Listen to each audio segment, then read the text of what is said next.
Hello class, welcome back बच्चों। लो प्यारे बच्चों, स्टार्ट कर रहे हैं नया लेक्चर। बाबू आज चैप्टर खत्म कर देंगे। ठीक है जी, न्यूमेरिकल पोर्शन तक पहुंच जाएंगे। कोशिश करते हैं न्यूमेरिकल पोर्शन कल तक वाइंड अप कर दें। तो बाबू इस यूनिट का भी पहला चैप्टर खत्म हो गया है। जितने दिन में आपने पहला चैप्टर खत्म करा है उतने ही दिन में बच्चे के दोनों चैप्टर इस यूनिट के खत्म हो जाएंगे। ठीक है जी। तो बाबू मैक्रो की सारी बड़ी बड़ी यूनिट खत्म हो जाएंगी, मतलब दो ही थी बड़ी, बाकी तीन छोटी हैं। अब बाबू उसमें जितने भी चैप्टर हैं, कोई 2 दिन का है, कोई 3 दिन का। ठीक है, आप समझ लो कितने दिन में मैक्रो खत्म करने वाले हैं। चलो खैर, ज़्यादा नहीं बात तो हो करते, अब आप बात को आगे बढ़ाते हैं। मुझे बताओ इस चैप्टर में अभी तक आपने फॉर्मूला कितने पढ़ लिए, याद करो। 8, 10 क्रॉस हो गया तो आओ जी। एग्रीगेट डिमांड सप्लाई देखा, इसके बराबर होती है सी प्लस है। एग्रीगेट सप्लाई इनकम के बराबर होती है, और इनकम या तो कंज्यूम होती है या तो सेल। ठीक है, फिर हमने पढ़ा बेटा एपीसी, क्या फॉर्मूला है, क्या फॉर्मूला है, पहले बोलो भाई क्या हो गया, सी अपॉन बाई, फिर MPC delta C upon delta APS S upon Y MPS delta S upon delta Y. फिर दो प्रॉपर्टी प्रिंट करी हमने, APC plus APS equals to 1, MPC plus MPS equals to 1। हमने क्या प्रॉपर्टी प्रिंट करी, consumption किसके बराबर होती है, C equals to C bar plus V bar, और S is equals to minus C bar 1 minus V bar. ठीक है, ठीक है, पढ़ चुके हैं। ठीक है, तो आज ना मुझे पहले मेनली बात करनी है इन्वेस्टमेंट पर, और जैसे मैं बात खत्म करता हूँ दो बातें हैं, सेटल करना हो जाएगा। तो याद है आपको, जब पहले दिन हम एग्रीगेट डिमांड पढ़ रहे थे, तो जब हम बात कर रहे थे सी प्लस आई की, तो मैंने कहा था आई ना या 40 40 40 40 ले लो। और ये वो इन्वेस्टमेंट है जो मिनिमम है किसी भी इंडिविजुअल के लिए, ये वो इन्वेस्टमेंट है जिसका मोटो बेचना नहीं है, जिसका मोटो प्रॉफिट कमाना नहीं है। याद है मैंने कहा, तो मैंने कहा था इन्वेस्टमेंट की सबसे जरूर करूंगा इस चैप्टर में, और कुछ दिन लगे। तो बाबू करते हैं सच। बाबू इन्वेस्टमेंट ना दो तरीके की होती है। एक तरीके की इन्वेस्टमेंट हम उससे पढ़ चुके हैं जिसको हम बोलते हैं ऑटोनॉमस इन्वेस्टमेंट, और बेटा दूसरे तरीके की इन्वेस्टमेंट होती है इंड्यूस्ड इन्वेस्टमेंट। बेटा क्या फर्क होता है इन दोनों तरीके के इन्वेस्टमेंट में। बेटा ऑटोनॉमस इन्वेस्टमेंट क्या होती है, जो बेटा किसी भी इंसान के लिए बेयर मिनिमम है, जो उसको चाहिए चाहिए, द लेवल ऑफ इनकम, ये तो बिल्कुल चाहिए चाहिए। तो ऐसी इन्वेस्टमेंट कभी भी प्रॉफिट के मोटिव से नहीं की जाती। ऐसी इन्वेस्टमेंट का मोटिव कभी भी बेटा उसको सेल करना नहीं होता। जैसे कि आपका घर इनकम कितनी भी छोटा है, कोई घर में बेचने के लिए नहीं खरीदते, मजबूरी में बेचेंगे तो बेचेंगे, छोटा पड़ा होगा तो बेचेंगे, मजबूरी क्या है, लेकिन घर बेचने के लिए कोई नहीं खरीदता। ठीक है, तो इंड्यूस्ड इन्वेस्टमेंट का भी है, जो प्रॉफिट की मोटिव से की जाती है, इसका मोटिव ही सेल करना है, वैसे ही ठीक दाम के हम बेच पाऊंगा। तो ऑटोनॉमस इन्वेस्टमेंट का ग्राफ आपने के साथ साथ देखा था, एक्स एक्सिस पे लिखिए इनकम, वाई एक्सिस पे कंजम्पशन। सर ऑटोनॉमस इन्वेस्टमेंट का ग्राफ कैसा होता है बेटा, तो एक स्ट्रेट लाइन है parallel to X axis, X बेटा। इंड्यूस्ड इन्वेस्टमेंट का ग्राफ कैसा होता है बेटा, इट स्टार्ट्स और ये पॉजिटिवली स्लोप कर रहा है। बेटा ऐसा क्यों, इधर देखो। तो अगर आपकी इनकम 100 है ना, तो आप सोचो कि 10 20 तो ये अभी करा दो। अगर आपकी इनकम 200 है ना, आप सोचो यार बहुत बढ़ लेता हूँ, थोड़ा सा तो भाग लेता हूँ, थोड़ी सी शिकारी खरीद लेता हूँ। आपकी इनकम 300 है, आप सोचो यार ठीक है, मैं भी मेरा लेता हूँ, गोल्ड भी खरीद लेता हूँ। सर इनकम और अगर सोचो मैं भी क्या लेता हूँ, शेयर भी खरीद लेता हूँ, गोल्ड भी खरीद लेता हूँ, प्रॉपर्टी भी खरीद लेता हूँ। सर जैसे जैसे इनकम बढ़ती चली जाती है, ये इन्वेस्टमेंट भी बढ़ती चली जाती है, इसका ग्राफ कुछ ऐसा होता है। ठीक है, बहुत सिंपल बात है, ऐसी कोई बात नहीं है जो आपको समझ में प्रैक्टिकल है। ठीक है जी, आज हम ऐसा ही है, कुछ नहीं आएगा, कुछ भी नहीं। ठीक है, जो आज हम न्यूमेरिकल करेंगे वो इम्पोर्टेंट है, बाकी कुछ नहीं। बाबू एक और टॉपिक है इन्वेस्टमेंट से रिलेटेड, और ये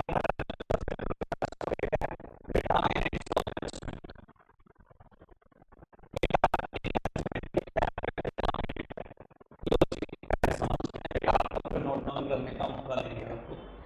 मतलब बेटा एक ना आपको फ्लैट मिल रहा है इन मुंबई जिसकी कीमत ना 1 करोड़ रुपए है, और आपके पास बेटा 1 करोड़ रुपए नहीं है, ठीक है।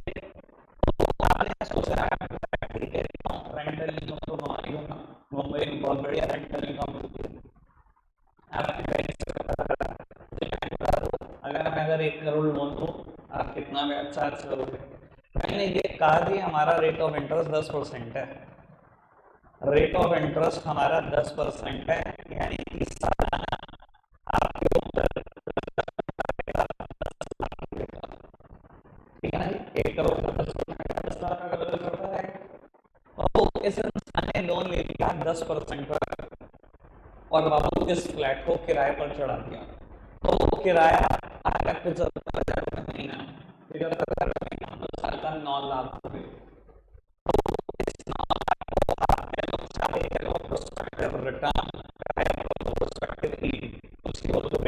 पहले एक ही बात है, प्रोस्पेक्टिव मीटिंग आनी 9 लाख रुपए, उसमें इन्वेस्ट करना चाहिए नहीं करना चाहिए? आप होते तो आप करते ही नहीं करते। 10 लाख रुपए साल की बैंक को ब्याज देनी है, 9 लाख रुपए साल की कमाई है, 1 लाख रुपए का हर साल घाटा है, करोगे कि नहीं? ना करो, जितना डेटा मैं उसके हिसाब से ना करो, ठीक है। वो मुद्दा नहीं है कि मैं सिखाने इन्वेस्टमेंट करूँगी, इन्वेस्टमेंट के डिटर्मिनेंट समझाने थे, मैंने समझा दिया, आपको नहीं पता लगा। अब सामने देखो, सोचने लायक, सबसे पहली चीज जो सोचने लायक इन्वेस्टमेंट अगर कर रहे हो तो कर रहे हो। दूसरी चीज होती है इन्वेस्टमेंट कितने रुपए की है, इसको बेटा टेक्निकल भाषा में इकोनॉमिक्स की भाषा में बोलते हैं सप्लाई प्राइस, अब उस सप्लाई प्राइस भी सोच रहे हैं, ठीक है। तीसरी चीज होती है एमईआई, इधर देखना, एमईआई, एमईआई मतलब marginal efficiency of investment, marginal efficiency of investment. तो ये कहता है एमईआई पता है कैसे बनता है, prospective yield upon supply price multiplied by 100, देखो देखते रहना। प्रोस्पेक्टिव यील्ड कितना है बेटा 9 लाख रुपए इस एग्जांपल में, सप्लाई प्राइस कितना है 100 लाख, 1 करोड़ को मैं बोल रहा हूँ 100 लाख मल्टीप्लाइड बाय 100, यानी कि एमईआई वुड बी 9%। सर देखो तीन ही चीजें हैं किसी भी इन्वेस्टमेंट में जो सोचने लायक होती हैं, वन इज सप्लाई प्राइस, कितने रुपए की इन्वेस्टमेंट कर रहे हो, दूसरी चीज जो सोचने लायक होती है रेट ऑफ इंटरेस्ट, तीसरी चीज भाई कमा क्या लोगे। देखो इकोनॉमिक्स इसको बोलती है एमईआई, वैसे मैं बता देता हूँ बिजनेस स्टडीज में भी हल्का सा मुद्दा आएगा, हल्का से बल्कि डिटेल में मुद्दा आएगा, वहां इसको मैं पता क्या बोलता हूँ, रिटर्न ऑन इन्वेस्टमेंट, ठीक है ना। आप अभी इकोनॉमिक्स के हिसाब से एमईआई बोलो, मैं उसको बोलता हूँ रिटर्न ऑन इन्वेस्टमेंट, बड़ा सीरियस सा मतलब क्या है, रिटर्न ऑन इन्वेस्टमेंट बताती है क्या रिटर्न कमा रहे हो कितने रुपए लगाकर, मैं 9 लाख रुपए कमा रहा हूं कितने रुपए लगाकर, 1 करोड़ रुपए लगाकर, यानी कि 9% ही तो कमा रहा हूं, जबकि ब्याज 10% देनी है। इन्वेस्टमेंट करनी चाहिए नहीं करनी चाहिए, समझ में आएगा। 3 डिटर्मिनेंट है इन्वेस्टमेंट की जो सोचने लायक बातें होती हैं इन्वेस्टमेंट करते टाइम, कितने रुपए की इन्वेस्टमेंट कर रहे हो, किस ब्याज के रेट पे कर रहे हो, और इन्वेस्टमेंट क्या कमा कर देगी आपको। क्लियर है बात, सिंपल बात। और अगर मेरे को कंक्लूजन भी बोलना हो, इससे मुझे बोलना है नहीं, if EMI is less than interest rate कभी भी इन्वेस्टमेंट मत करना, if EMI is greater than interest rate हमेशा इन्वेस्टमेंट कर दो, समझ में आई बात, ठीक है बाबू। खत्म हो चुका है चैप्टर, बस एक वर्ड लिख रहा हूं,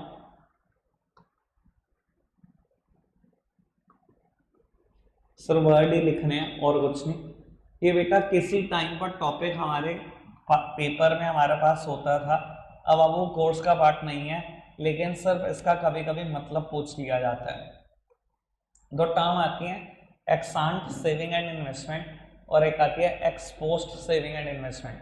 बेटा एक्सांट का मतलब होता है planned, planned saving and investment, और एक्सपोस्ट का मतलब होता है actual saving and investment, that's it, chapter खत्म हो चुका है, ठीक है जी। मुझे न्यूमेरिकल पोर्शन पे शिफ्ट कराना है, मैं अभी से न्यूमेरिकल पोर्शन पे शिफ्ट कर रहा हूँ। मैं लिखने का टाइम पक्का दूंगा आपको, आखिरी में 5-7 मिनट छोड़ दूंगा, ठीक है जी, ताकि आप ये तीनों पेज के टॉपिक नोट डाउन कर सको।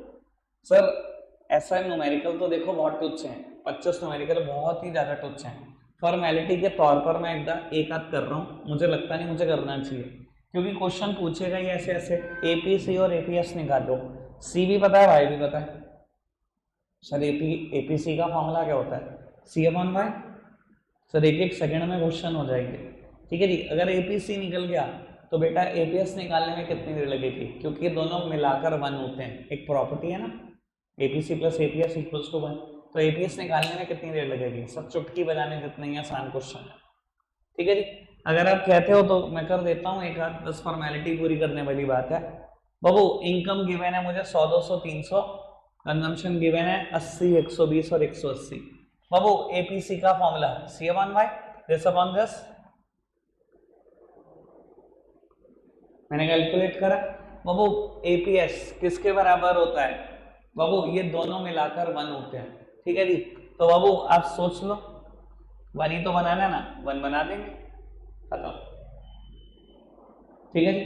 ऐसे ही न्यूमेरिकल है, ठीक है जी। मैं नहीं चाह रहा कि मैं और एक भी करूं, ठीक है ना, आपका भी तो दिमाग देखें कि आप कितना दौड़ा सकते हो, ठीक है जी। शुरू कर दो न्यूमेरिकल, जो जो नहीं होगा वो मैं करा दूंगा, इनका सॉल्यूशन मत देखना बस कृपया करके, वरना जो आता जाता है वो भी रायता कर लोगे, ठीक है जी। एग्जाम्पल नंबर 2 स्टार्ट कर दो, ऊपर कर दो ना, नहीं हो तो बता देना, देखो भगवान नहीं हूं मैं, किसी से भी ना हो बता देना भैया, मैं कर दूंगा, चाहे आप कहोगे 15 के 15 कर दूंगा बोर्ड पे।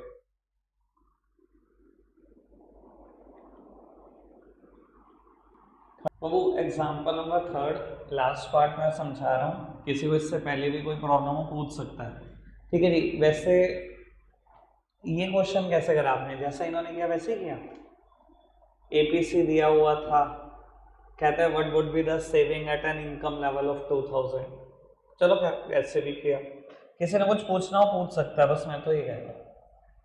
अब वो कहता है when income rises from 1000 to 1100, अगर इनकम 1000 से 1100 जाए, कहता है सेविंग भी बढ़ जाती है 30 रुपए से, कहता है find out the NPS and MPC. एक सेकेंड बाबू, अगर इनकम 1000 से 11 हो जाएगी तो बाबू चेंज इन इनकम इज 100, ठीक है जी। और उसने कहा सेविंग भी बढ़ जाती है 30 रुपए से, अगर इनकम 100 रुपए से बढ़ जाती है तो सेविंग बढ़ जाती है, यानी कि चेंज इन सेविंग कितना है 30 एमपीएस, 1 मिनट का गेम है, 10/10 यानी कि 0.30। और अगर ये 0.30 है, एमपीसी और एनपीएस 1 के बराबर भी दो होते हैं, यानी ये 0.70, ठीक है जी, ठीक है बात ऐसे ही किया। चलो जी बाबू करना ही है 4th, स्पीड बढ़ा के करो, ये तो 1-1 मिनट के मुद्दे हैं।